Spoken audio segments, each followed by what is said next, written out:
Hema committee റിപ്പോർട്ടിനെ തുടർന്ന് വിവാദങ്ങൾ പുകഞ്ഞുകൊണ്ടിരിക്കുകയാണ്. ഒരുപാട് ആരോപണങ്ങളുമായി ആളുകൾ രംഗത്തെത്തുകയും ചെയ്യുന്നു. ചലച്ചിത്ര മേഖലയിലെ പുതുതായി രഞ്ജിത്തിനെതിരെയുള്ള ആരോപണം അതിശക്തമായി വന്നിരിക്കുകയാണ്. ഈ രഞ്ജിത്തിനെതിരെയുള്ള ആരോപണത്തെ എങ്ങനെയാണ് നോക്കിക്കാണുന്നത്? രഞ്ജിത്തിനെതിരെ എന്നല്ല, ആർക്കെതിരെയും ഒരു ആരോപണം വരുമ്പോൾ നമ്മൾ അതിൻ്റേതായ അർഹിക്കുന്ന അതിൻ്റെ പ്രാധാന്യത്തോടു കൂടെയാണ് നമ്മൾ കാണുന്നത്. പിന്നെ ഒരു പെൺകുട്ടി, എനിക്ക് ഏറ്റവും കൂടുതൽ ഇഷ്ടം തോന്നിയത് ഒരു പെൺകുട്ടി സധൈര്യം പറയാൻ ഒരു ധൈര്യം കാണിച്ചു എന്നുള്ളതാണ്. അപ്പോൾ അതിൻ്റെ അടിസ്ഥാനത്തിൽ നമ്മൾ ആ പെൺകുട്ടി പറഞ്ഞതിനകത്ത് നിജസ്ഥിതി അന്വേഷിക്കേണ്ട ഉത്തരവാദിത്വം ഗവൺമെൻറ്റിനുണ്ട്. അത് അന്വേഷിക്കുകയും ചെയ്യും. കാര്യം ഈ ഹേമ കമ്മിറ്റി റിപ്പോർട്ട് ഇങ്ങനെ വരാനുണ്ടായ ഒരു കാരണം, ഒരു നടി താനേറ്റ ആക്രമണം സധൈര്യം ശക്തമായി പൊതുസമൂഹത്തിൽ പ്രഖ്യാപിക്കുകയും തൃക്കാക്കര പോലീസിൽ ഒരു വെള്ളപ്പേപ്പറിൽ എഴുതി കൊടുക്കുകയും ചെയ്തതുകൊണ്ടാണ്. അപ്പോൾ എന്താ സംഭവിച്ചത്? മാധ്യമവും പൊതുസമൂഹവും ഭരണകൂടവും ഒറ്റക്കെട്ടായി ആ കുട്ടിയുടെ പിന്നിൽ അണിനിരന്നു. അങ്ങനെ അണിനിരന്നുകൊണ്ട് ആ കുട്ടിക്ക് നീതി കിട്ടി.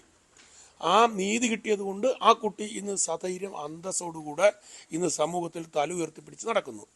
അതുകൊണ്ട് താനേറ്റ ആക്രമണത്തെക്കുറിച്ച് പൊതുസമൂഹത്തെ അറിയിക്കുകയും ഇപ്പോൾ പോലീസിനെ പോലത്തെ സംവിധാനങ്ങളിൽ അറിയിക്കുകയും കൃത്യമായ നിയമയുക്തമായിട്ട് ആ കുട്ടി മുന്നോട്ട് പോവുക എന്നുള്ളതാണ്. ഒരു സംശയം വേണ്ട, പൊതുസമൂഹവും ഭരണകൂടവും മാധ്യമവും അവരുടെ പിന്നാലെ നിൽക്കും എന്നുള്ളൊരു യാതൊരു സംശയമില്ല.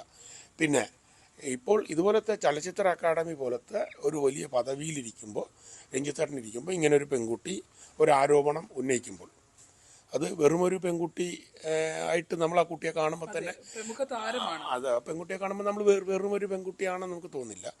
കാരണം എന്താണെന്ന് വെച്ചാൽ, ഒന്ന് കൃത്യമായ ഇച്ഛാശക്തിയുള്ള രാഷ്ട്രീയ നിലപാടുള്ളൊരു ലോകത്ത് ജീവിച്ച് വളർന്ന് വന്ന ഒരു സാംസ്കാരിക മൂല്യമുള്ളൊരു ഒരാളാണ്. അപ്പോൾ അങ്ങനെ വരുന്ന ഒരാൾ ഒരിക്കലും ഒരാളെ താറടിക്കാനോ ഒരാളെ ധരിക്കാനോ വേണ്ടി പറയാൻ സാധ്യതയില്ല എന്ന് ഗവൺമെൻറ് മനസ്സിലാക്കിക്കൊണ്ട് തന്നെ ഒരു അന്വേഷണത്തിന് ശക്തമായി മുന്നിട്ടിറങ്ങണം. ആ പദവിയിൽ എന്നെ പോലത്തെ ഒരാളാണ്, ഞാനാണ് ആ പദവിയിലിരിക്കുന്നതെങ്കിൽ നിസ്സംശയം പറയും നമ്മൾ ഒഴിഞ്ഞു കൊടുക്കും.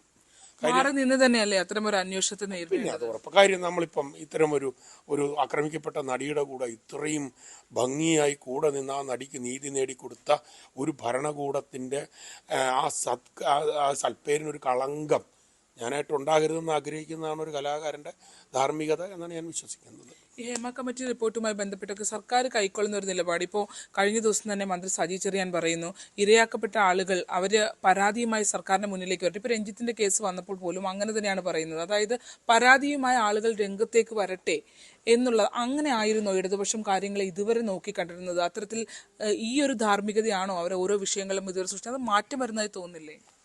മാറ്റം വരേണ്ടതാണ്. ഒരു ക്രൈം അല്ലെങ്കിൽ ഒരു കുറ്റകൃത്യം ഒരു സ്ഥലത്ത് നടന്നു, അല്ല ഒരാൾക്ക് ദുഃഖം ഉണ്ടായി എന്നറിഞ്ഞാൽ അവിടെ ഓടിയെത്തുകയും അവിടെ അപ്പോൾ തന്നെ അതിന് നടപടി തുടരുകയും ചെയ്യേണ്ട ഒരു ഉത്തരവാദിത്വം എന്തായാലും ഒരു ഭരണകൂടത്തിനുണ്ട് എന്നാണ് ഞാൻ വിശ്വസിക്കുന്നത്. അങ്ങനെയാണ് നമ്മളൊരു കൾച്ചേർഡ് സിവിലൈസേഷൻ നമുക്കുണ്ട് എന്ന് നമുക്ക് പറയാൻ പറ്റുക. അപ്പോൾ എന്തായാലും ഞാൻ പറയാം, ഇത്തരം പരാതിയായിട്ട് വരിക എന്ന് പറയുന്നത് നമ്മുടെ ഒരു നിയമത്തിൻ്റെ ഒരു പരിമിതിയാണത്. ഇരയാക്കപ്പെട്ട ആളുകൾ വീണ്ടും അവർക്കിപ്പോൾ പ്രത്യക്ഷത്തിൽ വന്ന് കാര്യങ്ങൾ പറയാൻ പറ്റാത്തതുകൊണ്ടായിരിക്കുമല്ലോ സർക്കാർ തീരുമാനിച്ചൊരു കമ്മിറ്റിയുടെ മുന്നിൽ അങ്ങനെ ഒരു ഇൻ ക്യാമറ പ്രൊസീജിയറായി അവർ ആ മൊഴി കൊടുത്തിട്ടുള്ളത്. അതുകൊണ്ട് തന്നെ ഇരയാക്കപ്പെട്ട ആളുകൾ വീണ്ടും വന്ന് അവർ ഇരയാക്കപ്പെട്ട സംഭവം പറയണം എന്ന് പറയുന്നത് തന്നെ അവരോട് കാണിക്കുന്ന ഒരു നീതികേടല്ലേ? അതൊരു പക്ഷേ ഇപ്പോൾ രണ്ട് കാര്യങ്ങളുണ്ട്. ഒന്ന്, നമ്മൾ ഇരയാക്കപ്പെട്ടു എന്നുള്ളത് ഒരു വാസ്തവമാണ്. അത് സത്യമാവാം, അസത്യമാവാം, എന്തുമാവാം. അപ്പോൾ സർക്കാർ ഒരു സംവിധാനം മുന്നോട്ട് വെച്ചു. അപ്പോൾ ആ സംവിധാനത്തിൽ നമ്മൾ ഉത്തരവാദിത്തപ്പെട്ടൊരു സാമൂഹ്യ ജീവിയാകുന്നത് എങ്ങനെയാണ്? ഒരു ഗവൺമെൻറ് ഉണ്ട്, ആ ഗവൺമെൻറ് ഒരു നിയമം ഉണ്ടാകും. ആ നിയമങ്ങൾ അനുശാസിക്കുന്ന പോലെ ഞാൻ പോയി ഇടപെടുമ്പോഴല്ലേ. അതുകൊണ്ട് ഇപ്പം നമുക്കിപ്പോൾ വിദേശങ്ങളിലും മറ്റ് സ്ഥലങ്ങളിലൊക്കെ എനിക്കെതിരെ ഒരു പ്രശ്നമുണ്ടായാൽ ഞാനതിനോട് ഫൈറ്റ് ചെയ്യേണ്ടതാണ് എന്നൊരു മാനസിക ആരോഗ്യം വിദ്യാഭ്യാസ കാലം ഒരു കുട്ടിക്ക് കിട്ടുന്നുണ്ട്. നമുക്കത് കിട്ടാത്തതുകൊണ്ടാണ് പ്രശ്നം. അപ്പോൾ ഇപ്പം ഞാനൊരു കാര്യം പറയാം, ഇപ്പോൾ ഒരു ആക്രമിക്കപ്പെട്ട നടി, ആ കുട്ടി ഒരു ധൈര്യമായിട്ടൊരു നിലപാടെടുത്തത് കൊണ്ടല്ലേ ഹേമ കമ്മിറ്റി ഉണ്ടായത്. അതുകൊണ്ടല്ലേ മറ്റു നടികൾ കൃത്യമായി അവർക്ക് ഉണ്ടാകുന്നൊരു വിഷമം കൃത്യമായി പറയാൻ തയ്യാറാകുന്നത്. ഇതിങ്ങനെ തുടരെ പോവുകയാണെങ്കിൽ എനിക്കെതിരെ ഒരു വലിയ മാറ്റമല്ലേ. അതിന് എല്ലായിടത്തുനിന്നും തുടങ്ങുകയല്ലേ. നമ്മൾ കന്യാകുമാരിയിൽ നിന്ന് ഒരു റെയിൽവേ പാളം വെച്ചിട്ടില്ല കാശ്മീരിലെത്തണം. ഇതൊരു തുടക്കമാണ്. ഇനി ഈ ഹേമ കമ്മിറ്റി റിപ്പോർട്ടെന്ന് പറഞ്ഞാൽ മുന്നോട്ടുള്ള സിനിമാ ലോകത്ത് ഒരു അനാശാസ്യമായി അനാവശ്യമായി കാര്യം ഒരു കാടൻ സിനിമാ സംസ്കാരത്തിൽ നിന്ന് മാറി ഇച്ചിരി കൂടെ ഒരു സിവിലൈസ്ഡ് സംസ്കാരത്തിലേക്ക് വന്ന് ഇനി നല്ല മൂല്യവത്തായ ഒരു സംസ്കാരത്തിലേക്ക് മലയാള സിനിമ പോകണം. അതിനൊരു കൃത്യമായി ഹേമ കമ്മിറ്റി ഉപകരിക്കപ്പെടും എന്നാണ് എൻ്റെ അഭിപ്രായം. എന്തായാലും നിലവിലത്തെ ഒരു സാഹചര്യത്തിൽ രഞ്ജിത്ത് മാറി നിൽക്കണം അല്ലെ? ആ ഒരു പദവിയിൽ നിൽക്കുന്ന ഒരാൾക്കെതിരെ വളരെയധികം ഈ ചലച്ചിത്ര രംഗത്ത് തന്നെ ആണെങ്കിൽ പോലും ഒരു പ്രമുഖ വ്യക്തിത്വമാണ് അത്തരത്തിലൊരു ആരോപണം ഉന്നയിച്ച് പ്രത്യക്ഷത്തിൽ തന്നെ അവർ ആ പേര് പറഞ്ഞു തന്നെ ധൈര്യപൂർവ്വം മാധ്യമങ്ങളുടെ അടക്കം മുന്നിലേക്ക് വന്നിരിക്കുകയാണ്. അപ്പോൾ തീർച്ചയായും സർക്കാർ അത്തരത്തിൽ ആരോപണ വിധേയനായ വ്യക്തിയെ മാറ്റി നിർത്തിക്കൊണ്ട് ഒപ്പം തന്നെ ഈ ഇരയാക്കപ്പെട്ടു എന്ന് പറയുന്ന ആൾക്ക് പിന്തുണ കൊടുത്തുകൊണ്ട് പ്രത്യക്ഷത്തിൽ രംഗത്ത് വരേണ്ടതല്ലേ?